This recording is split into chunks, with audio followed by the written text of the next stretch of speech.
నా పేరు K.R.Prasad. ఏం చేస్తాండారు దీని అంతా పెట్టుకొని? పిల్లకాయలకి ఏదో వైద్యం చేస్తాను. నాటు మందు పిల్లకాయలకి చెవకు మందు పోస్తాను, కుట్టు ఆయుధం కాంచి పోస్తాను, మాదాయుధం ఇస్తాను, ఉడుక్కు భస్మం ఇస్తాను. పిల్లకాయలకి దగ్గుంటే దగ్గుకు ఒక భస్మం తేనెలో నాకు ఇస్తే దగ్గు తగ్గిపోతుంది. శిలాజిత్ భస్మం చేస్తాను, తెల్ల భస్మం. అది ఉడుకు అయిపోతే తింటే ఉడుకు తగ్గుతుంది. తేనెలో నెయ్యిలో తినచ్చు, అట్నే ఉడుకు నీళ్ళలో తొలించుకొని తాగచ్చు. ఒళ్ళు కాక దొక్కలు నొప్పి అట్టంతా నిలిచిపోతుంది. ఆ భస్మమే తేనెలో నెయ్యిలో నాటుకుంటే నోరుకుండు ఉంటే తగ్గిపోతుంది. మామూలుగా ఆడవాళ్ళకి తెలుగుపోతే కూడా దానికి ఒక మందు తయారు చేస్తుందా, అది తెలుగుపోయే వాళ్ళకి కూడా నిలిచిపోతుంది. దానికంతా ఇస్తాను మందు. మీకు ఎవరు నేర్పించినారు? మా అవ్వాళ్ళు, మా నాయన, మా అవ్వ తాత, మా నాయన, మా అమ్మ వాళ్ళందరూ పరంపరంగా వైద్యం చేస్తూ ఉన్నారు. దాన్ని నాకేం చదువు రాదు. నన్ను కంచి మేడం కూడా అట్టగా చెప్పింది. చదివేసి మేమేం చేయలేదు. ఇప్పుడు శంకరాయుధ మఠంలో పెట్టి ఉండారు నా ఫోటో. ఈ పిల్లకాయల కాడ నగరంలో హాస్టల్ ఒకటి ఉంది. ఆ హాస్టల్లో పోయి పిల్లకాయలకి చెప్పిస్తూ ఉన్నాను. నాకు తెలిసింది వాళ్ళకి చెప్పిమ్మన్నారు, చెప్పిస్తా ఉందా. నువ్వు అయినాక మీ కుటుంబంలో ఎవరుండారు? ఎవరు లే. మా కుటుంబంలో నేర్చుకునేదానికి కోడళ్ళు ఎవరన్నా నేర్చుకోవాలా, వాళ్ళకి దాని మీద ఇంట్రెస్ట్ లే. నేర్చుకుంటే మనోరాణులదా నేర్చుకోవాలా. నల్ల చెవకు పోస్తాను, జాండేజ్ వస్తుంది పిల్లకాయలు, పసుపు చెవ దానికి మందు పోస్తాను. ఇప్పుడు ఇక్కడ ఉండేది ఏమేమి మందువా? ఇక్కడ ఉండేది వచ్చి గర్భకుట్టాయినము, ఇది మాదాయినం, మాద దగ్గు. మాద ఎక్కువ అయిపోయి దగ్గితే ఆ మాదాయినం పోస్తే దగ్గుకు మాద తగ్గిపోతుంది. ఎట్ట పోయాలి, ఏమేమి చేయాలి? దీనికి ఏర్లంతా వేసుకోవాలా.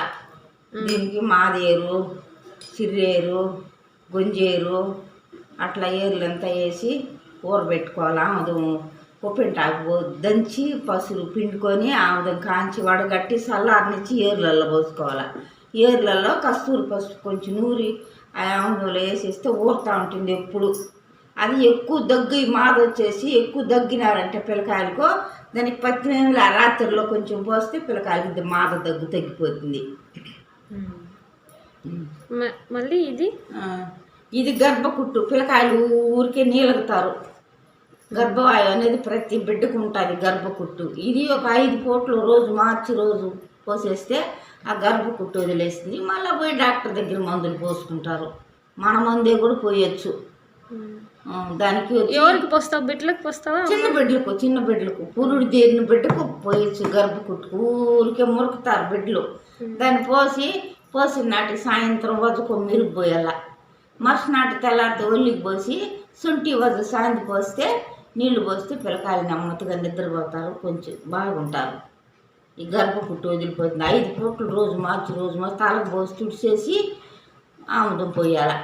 వాళ్ళ అమ్మకి ఏదంటే వాళ్ళ అమ్మకి రసం అన్నం పత్యం. మరుస రోజు ఏమన్నా తినచ్చు. 10 రోజులు పోసి 5 పూటలకు 10 రోజులు అవుతుంది. 10 రోజుల వరకు కౌసు తినకూడదు. 10 రోజులు అయిపోయినాక మళ్ళీ అమ్మ ఏమన్నా తినచ్చు. మళ్ళీ ఇదంతా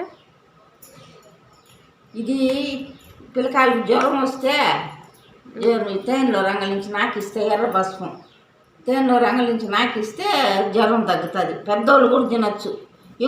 ఊరికే ఎక్కుళ్ళు పోతే కూడా పెద్దోళ్ళు తేనెలో రంగలించి నాకుంటే ఎక్కుళ్ళు తగ్గిపోతుంది.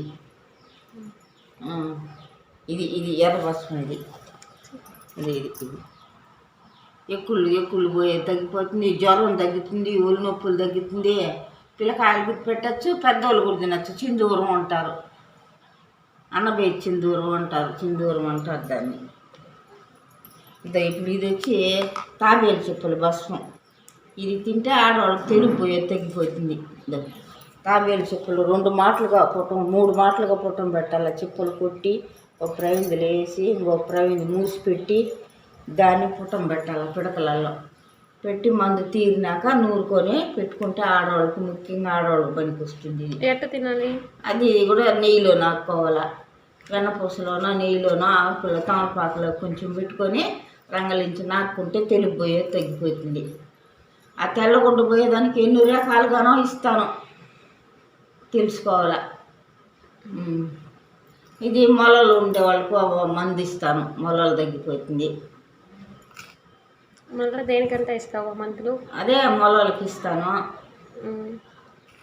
అదే ఇదే తెల్లగుడ్డ పోయేదానికి ఆడవాళ్ళకి ఇస్తాను. చిన్న బిడ్డలకు మందు పోస్తాను. ఎక్కువగా పెద్దగా ఏం తెలియదు. పిల్లకాయలకు బిడ్డలకు నల్లచవ, గర్భకుట్టు అట్లాంటివి బాగా అవుతుంది.